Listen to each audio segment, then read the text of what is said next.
There's a specific kind of silence that only shows up at Christmas. The kind that sits between clinking forks and fake smiles while a child is still small enough to believe the table is a safe place. Tonight, we're stepping into one of those silences the moment a family chose proof over protection, and an 8-year-old felt herself shrink in real time. This story isn't here so we can cheer when someone gets humbled or throw stones at people who failed.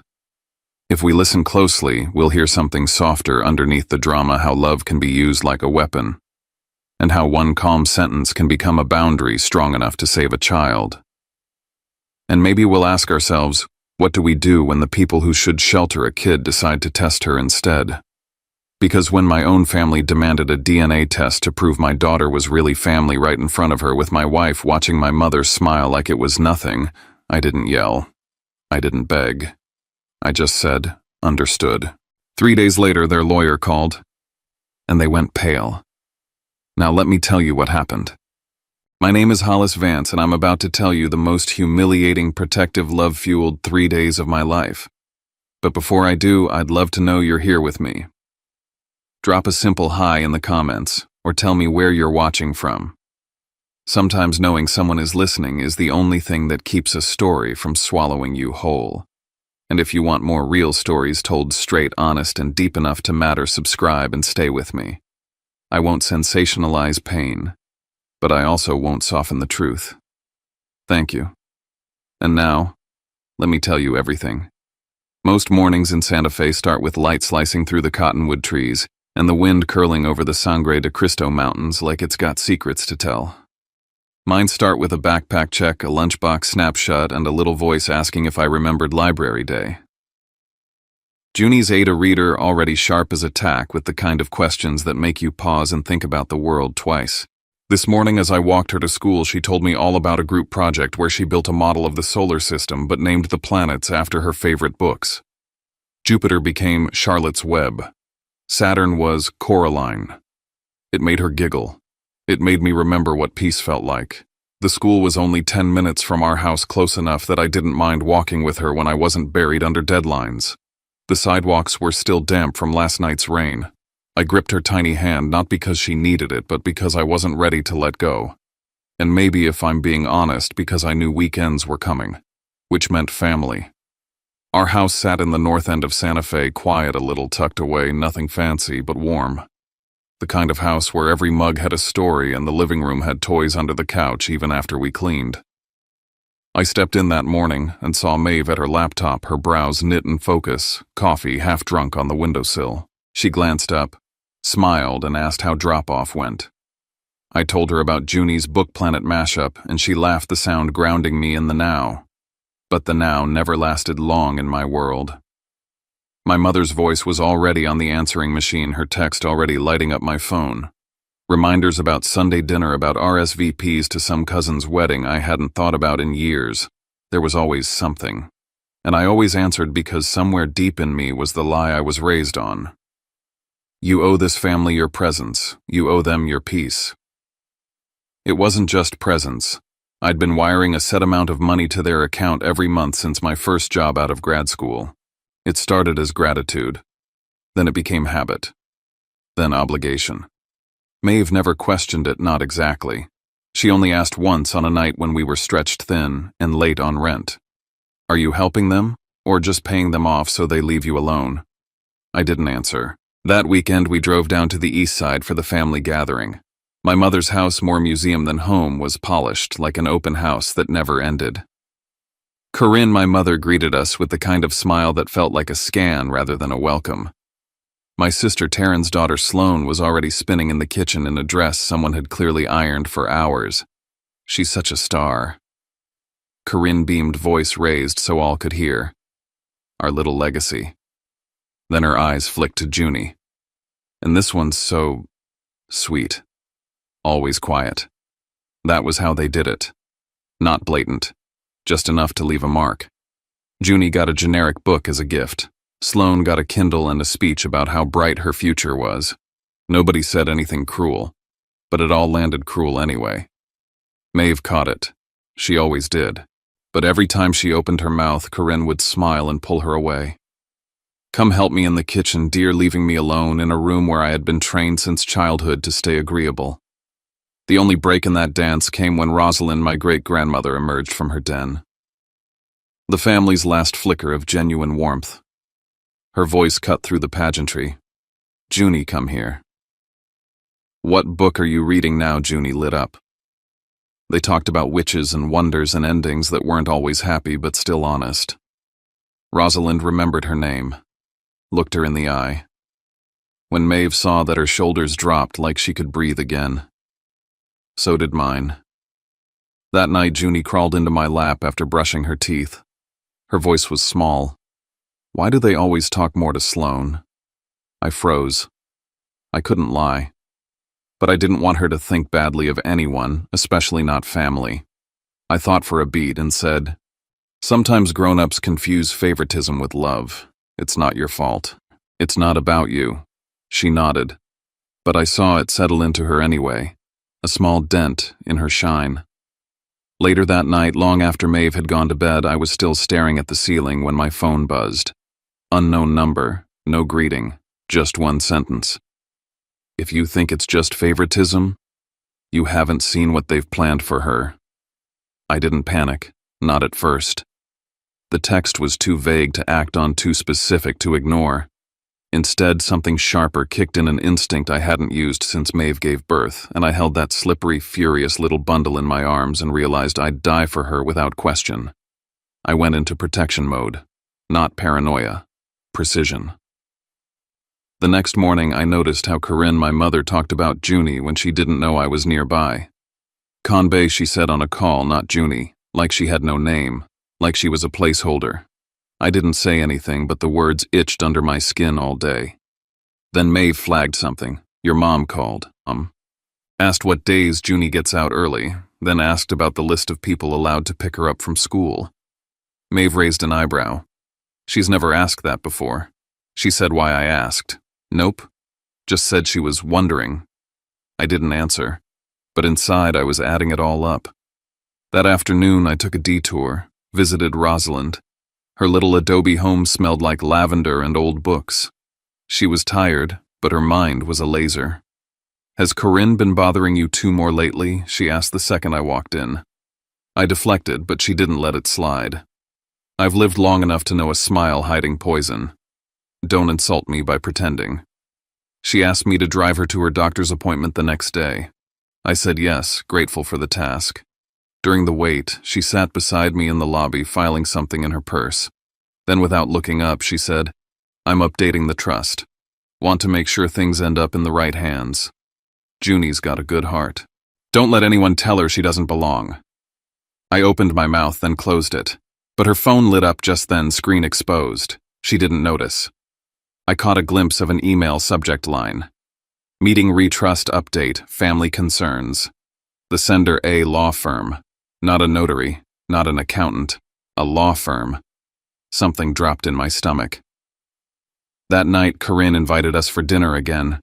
Said it was to test out the menu for the holiday gathering. The food was fine, the mood was not. Wade, my father, kept bringing up house prices and keeping assets in the family. Taryn has always played the chorus line. It's only fair things stay in the bloodline. Halfway through the night, I walked past the study and froze. The door was slightly ajar. Corinne's voice low, urgent. I just don't want any assets falling into the hands of a child we're not even sure. A pause. You understand, right? Then another voice. Male, clipped, legal. I do, and I'll prepare the paternity documents as discussed. I didn't move. My ears rang. My hands went cold. Paternity. They weren't just playing favorites. They were preparing to erase her. I walked back to the living room, face calm, pulse screaming. I made small talk. I thanked Taryn for the wine. I smiled at Wade's story about the furnace. And then I took Maeve and Junie home like nothing had happened. That night while they slept, I pulled out my laptop, dug through the old enrollment files for Junie's school, found the scanned copy of her authorized pickup list. There it was. My mistake. Their opening. Corinne and Wade's names were still listed. My phone buzzed again. This time it was Corinne. Dinner this weekend at our house, she wrote. Family only. We have some things to clarify. The night before the dinner, the air in our house felt dense, like something unsaid had taken form and settled between the walls. Maeve was putting Junie's lunchbox in the dishwasher when I finally said it aloud. They used the word paternity. I heard it. And they said they didn't want assets falling into the hands of a child they weren't sure about. Maeve stopped mid-motion. The silence that followed wasn't shock, it was something colder. A realization. They're not just being cruel, she said quietly. They're building a case. We sat down at the kitchen table, a silence stretching between us until I broke it. I'm calling the school in the morning. I'm getting Corinne and Wade off the authorized pickup list. No more access points. Maeve nodded. And Rosalind, I'll call her tonight. If anyone knows what Corinne's capable of, it's her. Rosalind answered on the second ring, her voice raspier than usual but sharp as ever. She's pushing you, she asked, skipping pleasantries. Worse, she's circling Junie now, trying to frame her like she's an outsider. She came by here last week, Rosalind said. Told me not to overcomplicate the will. Told me you'd understand if nothing was left to a child that may not be of this line. I didn't respond. There was no response. I told her, Rosalind added, I don't need a lab result to know who belongs to me. The next morning, I arrived at Junie's school with the forms already printed. The front office staff smiled when they saw me until I slid the update across the desk. I asked them to remove Corinne and Wade from the list of approved guardians. It'll take 24 to 48 hours for the change to reflect across the system, the administrator explained. During that time, if someone on the old list shows up and we verify their ID, we're still obligated to release the child. My hands went cold around the pen. What if I said there's a custody concern? She hesitated. We'd need documentation from the district or legal notice to override protocol. I nodded, signed, and thanked her. I left with a hollow in my gut. Junie came home early with me that day. She was humming a song from music class in the back seat, talking about a friend's hamster and a joke her teacher made. She had no idea. That innocence, so unprotected and bright, burned behind my ribs. Maeve and I talked again that afternoon. She paced the kitchen, arms crossed, fury etched into her shoulders. You think if we did the DNA test ourselves we could shut this down? She asked. Maybe. But I don't want Junie to think she's on trial. She's not the one who has to prove anything. Maeve nodded slowly, then said the thing that stuck with me since they're going to keep digging until they find something or invent it. If it's not the DNA, it'll be something else. They just need a reason. That evening, Corinne called. Her voice was laced with sugar. Dinner tomorrow will be lovely, she said. Everyone's coming. It's important that we all talk openly. Oh, and if you happen to have Junie's birth certificate, bring it along, just so everything's clear. Wade texted right after. Looking forward to seeing you all. Bring Junie's paperwork if you can, no rush, just helpful. It wasn't dinner. It was a setup. Maeve and I made a plan. If anything happened, if they so much as hinted at accusation in front of Junie, we would leave. No debate. I sent Rosalind a final message. Dinner's tomorrow. If anything happens, I want you to know I didn't imagine it. She replied simply, I'll handle my end. The next evening, we arrived at Corinne's home in Eastside. It was pristine as ever, table set like a magazine spread. But the smell in the air wasn't rosemary or cinnamon, it was tension, as real as smoke. As always, Corinne greeted us with a kiss and promptly pulled Maeve into the kitchen to help with the glaze. Leaving me alone in the dining room with Wade Taryn and their daughter Sloane. Junie took her seat beside me. She was quiet, watching the grown-ups, closely sensing something just under the surface. She sat up straighter than usual. She was trying to be good, trying to earn warmth. And that's what killed me. I watched Wade sharpen the carving knife unnecessarily long, as if preparing for something formal. Corinne re-entered, smiled at Junie, then turned to me. Hollis, she said with exaggerated gentleness. Before we eat, there's something we'd like to clarify, just to make sure everything is right. That she glanced at Junie, truly belongs to us. I felt Maeve's absence like a hole beside me. And just like that, the trap was sprung. Junie's little shoulders tensed the moment those words hit the air. She didn't cry. She didn't ask questions. She just folded in on herself as if trying to disappear into the chair. Wade set the knife down and folded his hands like a judge ready to issue a verdict.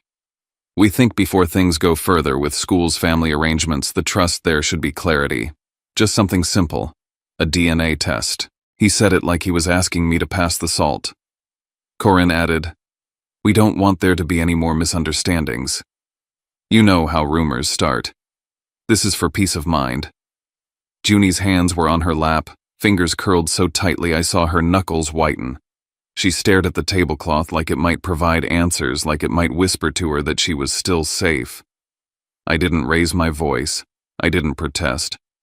I looked at Junie, then at the people who claimed to love her, and I said only one word, so quiet it cut through everything louder. Understood. Maeve returned from the kitchen just as the silence settled into something icy. Her eyes flicked to Junie's stiff form, then to my face, then to Corinne's smug satisfaction.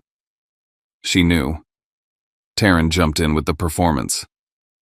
"Let's not dramatize this," she said lightly. "I mean, everyone's wondered something at some point. Even I've had those thoughts." She looked at me like she wanted me to agree to validate their script. I didn't. Wade tried to reassert control. "This is family business, Hollis. We should handle it here, not make it legal." And Corinne, with a voice like velvet pulled too tight, said, "I only said what I said because I care. That child deserves to know for sure." Then came the final straw. "Do you have her birth certificate on you?" she asked. "Just so we can verify, make everything easier, like Junie was a faulty invoice." I stood up. "Junie, grab your coat." She looked up at me, confused, still frozen. Maeve crossed to her, gently took her hand, helped her from the chair. I didn't say goodbye. I didn't explain. Corinne stepped in front of the hallway. "Wait, this is a misunderstanding." I stared straight through her. She stepped aside. We walked past the living room where the fireplace crackled like a soundtrack to their theater. And just as we passed the study, I caught Corinne's voice low and sharp to Wade. "If he won't comply, we do it the other way." That school list is still active. My spine stiffened, but I kept walking. Let them think I hadn't heard. In the car, Junie sat between Maeve and me, her seatbelt clicking too loud in the quiet. After a few minutes, she whispered the words that undid me completely. "Did I do something wrong?" I turned toward her, but before I could answer, my phone buzzed against my thigh. And again. And again. I checked it. One message. From Corinne. "If you won't do it voluntarily, we'll have our lawyer send an official request." Junie didn't cry when we got home. She didn't ask questions, didn't complain, didn't even seem angry. She walked in, kicked off her shoes like it was any other night, then climbed onto the couch and curled into a ball beneath her favorite quilt, the one with the faded ducks on the corner squares. Her stuffed foxlark was already waiting for her there. She held it tight against her chest like she was trying to hug herself from the inside out. Maeve sat beside her. She didn't push. She just whispered soft things like, "You don't have to prove anything, and you're already enough exactly as you are." I stood in the hallway for a long minute before stepping into the room. I could hear Junie's breathing steady quiet, like someone pretending to sleep just to escape the day. I hated what had happened. I hated that I hadn't stood up sooner. But mostly I hated that she'd heard that word belong, as if she were an item in a lost and found box. When I finally sat beside her, I reached over and ran my hand gently through her hair. "Junebug," I said, my voice low. "You didn't do anything wrong." Her eyes stayed fixed on a patch of the blanket. I kept going. Sometimes grown-ups say cruel things when they want something. Sometimes they pretend they're asking questions, but really they're making you feel small so they can feel big.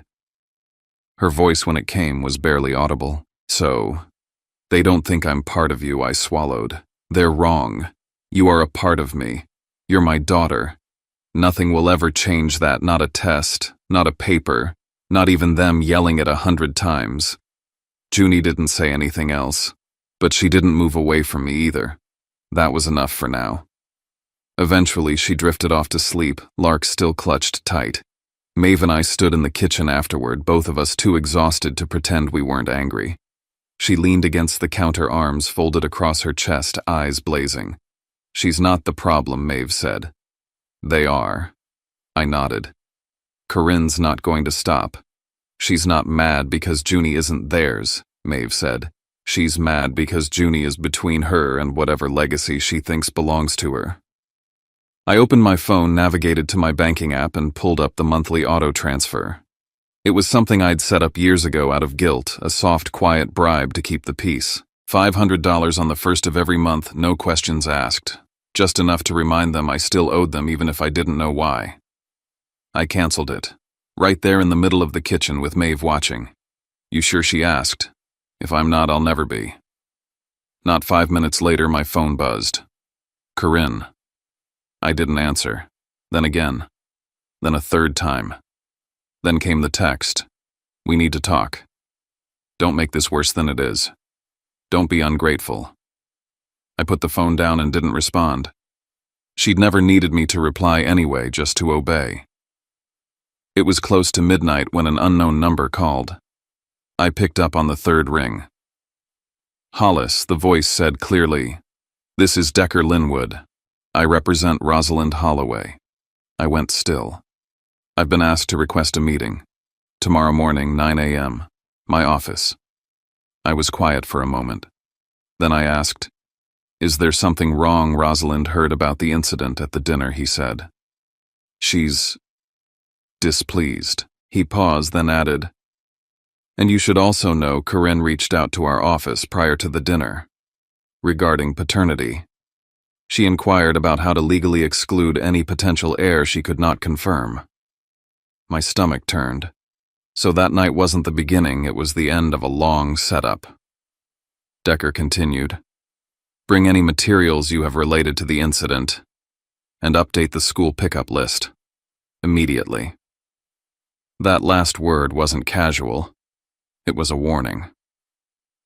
After he hung up, I opened my email and searched for the forms from Junie's school. I found them fast. The document I had signed was still processing. Corinne and Wade's names still there. The system's delay window was supposed to be 24 to 48 hours. It had been less than 36. That meant the door was still open, and Corinne had the keys. Maeve came over and leaned against me. I didn't say anything at first, but she must have felt how cold my hands were. "I'm not going to sleep tonight," I finally said. "You don't have to," she answered. "But tomorrow we fight back." Before I went to bed, Maeve's phone buzzed. A message from Taryn in the old family group chat we rarely used anymore. "I'll be speaking with the school tomorrow to make sure Junie's safety is protected. Please don't escalate this unnecessarily." Maeve turned the screen toward me. They were already moving on their next step, and they were going to call it safety. The next morning I woke up before the sun and couldn't remember if I'd actually slept. My body was upright, dressed and moving, but my head felt like it had spent the night underwater. Maeve brewed coffee, black and bitter, no small talk between us. We drove in silence to Decker Linwood's office. Rosalind was already there, sitting perfectly straight in a gray wool coat, her posture elegant without effort. She didn't waste time with niceties. No hug, no greeting. Just a sharp look that made me feel 16 again, but not in the way Corinne made me feel small. Rosalind's look made me want to rise. "I didn't call you here to soothe anyone's ego," she said. "I called because a child was hurt, and that child is mine by blood or not." Decker walked us through what Corinne had done, reaching out to their firm ahead of the dinner, trying to initiate legal measures that would cut Junie out of any potential trust. I listened, as if to someone else's life. Then Rosalind said quietly, "No child should be treated like a legal obstacle." Then she dropped something I hadn't expected. "The East Side house," she said. "It's not fully Corinne's. It never was. It sits inside a trust I control. She doesn't know the full structure, but I do. I built it." I stared. That house was the center of Corinne's control. Every Sunday dinner, every holiday, every performance of family unity happened there. Take that house away and you didn't just take bricks. You took their throne. "She can keep using it," Rosalind said. Until I decide she no longer can. We left with marching orders update the school documents immediately. Rosalind would handle the legal battle. I was to handle safety. It sounded simple enough until the school called 20 minutes later. "Hi, Mr. Hart," the secretary said. "I just wanted to follow up about a woman who came in this morning to confirm Junie's pickup file." I gripped the steering wheel tighter. Did she take her A? Pause. I believe so. The system still listed her as eligible. I'm sorry. I didn't hear the rest. Maeve and I spun the car around so fast the tires screeched. The school was 20 minutes away. The file update I'd submitted last night still pending. We got to the front door of Corinne's house in under 15. She opened it before I even knocked. That should have told me everything. She smiled wide and fake. "Oh, good, you made it." Inside, the living room looked like a department store exploded. Toys, dolls, art kits, glitter purses, all scattered in deliberate chaos. Junie sat in the middle knees, drawn up a brand new giant teddy bear between her and the world. "You're early," Corinne said sweetly. "We were just catching up." Wade leaned against the archway. "Junie's having fun. It's important she knows she has options." I didn't speak. I just walked over and knelt by Junie. She didn't look up. "I'm sorry," I whispered. "This shouldn't have happened." Corinne crouched down on the other side and said in that patronizing coo she used to use on me when I was 7, and in trouble, "Later, sweetie, you can tell great-grandma how much you loved all your gifts. She's worried about you, you know." "We all are." Junie's eyes flicked to mine. That was it. I stood and turned. "Grab your backpack," I said. Wade's tone sharpened. "Now hold on, no," I said. "You took her from school. You crossed a line. There is no holding on." Maeve stepped between Junie and Corinne as Junie grabbed her things. The tension spiked like a gun was about to go off, but no one moved. Then from the hallway came a voice. "Taryn," on speakerphone or maybe a video call. "Let's make sure we document this," she said. "Just in case we need to clarify who's being unstable." Maeve muttered under her breath. "Jesus Christ." Corinne stepped back, hand on heart, suddenly the victim. "You're scaring her." But before anyone could spin the narrative, Junie spoke. Quiet, strong. "I want to go home." That was the final word. Not mine. Hers. We left the gifts. We left the house. And we left no room for misinterpretation. In the car, halfway back to our place, Junie whispered, "Why do they only love me when they want something?" I didn't flinch. I didn't sugarcoat. "Because they don't understand what love means," I said. "But you will. Because you live in a home that shows you." That night back at the kitchen table, I knew what had to happen next. "I'm doing the DNA test," I said. Maeve didn't argue. But only she added if after that we shut every door. No visits, no calls, no crumbs left on the table for them to follow. I nodded. Then I called Decker. He listened as I told him what happened with the school. When I finished, he said, "Understood. You'll get a formal filing within 72 hours. After that, they'll have no ground left to stand on." We hung up. I opened my laptop and scheduled a DNA test appointment for the next day in Albuquerque. Right after I hit, confirm, something slid under the door. An envelope. No sender. Inside, a single sheet of paper. Formal demand for paternity test and family access. It was no longer about family dinners. This was war. When the envelope arrived, I didn't flinch. I forwarded it to Decker, attached every screenshot, timestamp, and school record I had. Then I sat with Maeve and mapped every loophole Corinne could use. We closed them all: school pickups, medical forms, emergency contacts, until there was nothing left for her to touch. Decker called me in that afternoon. His plan was simple: silence, documentation, precision. Corinne's demand wasn't about truth, it was about control. She wanted to provoke, to make me react, to paint me as the wall between Junie and her family. My job now was to stop giving her story oxygen. So I went quiet. No calls, no messages. Corinne's fury spilled into the community instead: emails to church groups, posts about a father keeping his child from love. I didn't defend myself. I just said everything's being handled legally. Silence hurt her more than any argument could. The next day, Maeve and I took Junie to Albuquerque for the DNA test. I made it about strength, not shame. This isn't to prove who you are, I told her. It's to stop people who forgot who they are. She nodded, brave, small hand tight in mine. 72 hours later, the clock ran out. Decker called. Rosalind had executed the trust changes. Corinne's control, the house, the money, the narrative was gone. When Corinne's lawyer called to discuss terms, the conversation didn't go how she expected. He wasn't calling to intimidate me. He was informing them. The East Side house now fell entirely under Rosalind's trust authority. Any continued interference would jeopardize their own legal standing. That night, the texts stopped. For the first time in my life, the silence coming from my family meant peace, not punishment. Decker called before bed. Tomorrow, Rosalind signs the final clause, he said, and your daughter's test results will arrive. You'll have both truths at once. I looked at Maeve, at Junie asleep down the hall, and knew they'd finally lost the right to define what family meant. The DNA results came the next morning. I didn't celebrate. I never doubted her. I just looked at the paper, felt the weight of every word, and thought, this ends here. Maeve and I agreed no posting, no confrontation, just documentation. Decker compiled everything: the test result, the school's confirmation, our written timeline, the record of Corinne's unauthorized pickup.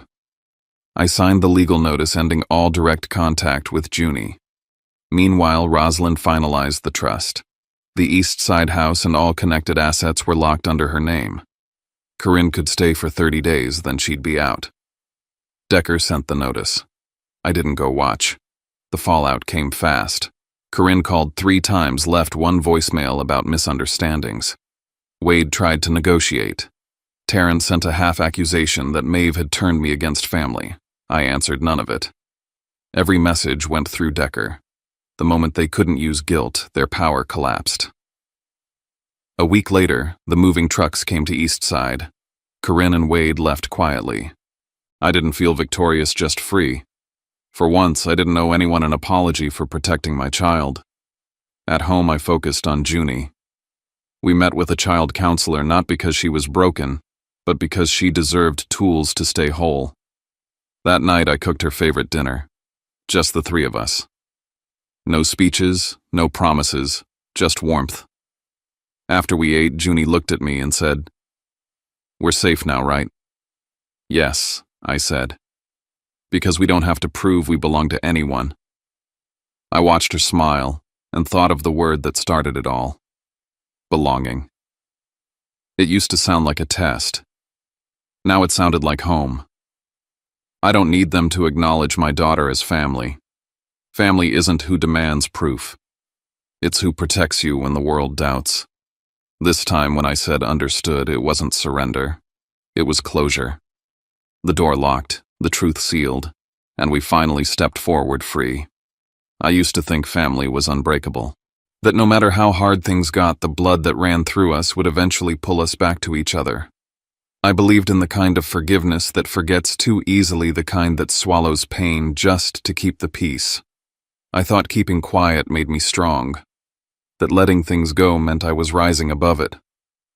But then they looked at my daughter and asked if she was really one of us. They said it in front of her, my own mother, my own blood, as if Junie wasn't already bruised by everything she'd been through, as if proving her place in this world was something she had to earn, not something she was born with. And in that moment when I didn't shout, didn't cry, didn't beg, I understood something deeper than I ever had before. Silence isn't always weakness. Sometimes it's the start of war. And sometimes the loudest thing you'll ever say is simply understood. Because when I said that word, I made a decision. I wasn't going to explain. I wasn't going to defend. I was going to act. And I did. They thought a DNA test would shame me. Instead, it exposed them. Their cruelty, their control, their decades of manipulation, all laid bare with the same precision they tried to use against me. And when the legal papers hit their mailbox, and the house they once used as a throne became a cage of consequences, they didn't have a script for that. They couldn't spin a narrative fast enough to hide from what they'd started. Here's the truth: you don't owe anyone access to your child just because they share your blood. You don't owe second chances to people who weaponize your past. And you don't owe loyalty to people who treat love like a contract. You owe your child safety, stability, truth. You owe yourself peace. I'm not here to pretend this was easy. It wasn't. It tore through years of guilt, rewrote every memory I had of home, and made me question who I'd become just to keep the illusion alive. But in destroying the fantasy, I made space for something real, a new kind of family, one built not on blood but on choice. If you're still in the middle of your storm, if you've been gaslit into silence, told you're selfish for setting boundaries, made to feel guilty for protecting your peace, I want you to know something. You're not alone. I've been there. And if my story did anything for you, if it made you feel seen, heard, or even just less crazy, then I'm grateful you found it. And that's the part people don't see after the papers are signed and the phones finally stop ringing. You don't feel like a winner. You just feel quiet. Not empty quiet, more like the kind of quiet you get when a child is safe in the next room and you realize you can breathe again. If there's anything this taught us, it's that family isn't a title people can demand. It's a choice people prove in the moments that cost them something. And sometimes the most merciful thing we can do is stop arguing with cruelty and start building a life it can't reach. If my story sat with you in any way, you're not alone. And if you want, leave a few lines below just what it brought up for you or where you're listening from. I read more than you might think, and it matters. And if you'd like to be part of a quieter corner of the internet where we listen, we share, and we don't have to explain every scar, you can subscribe. Not as a favor, but as a way to stay close when the next story finds its way here. Thanks for sitting with me. Take care of yourself. Take care of the people who are trying their best. And I'll see you in the next one.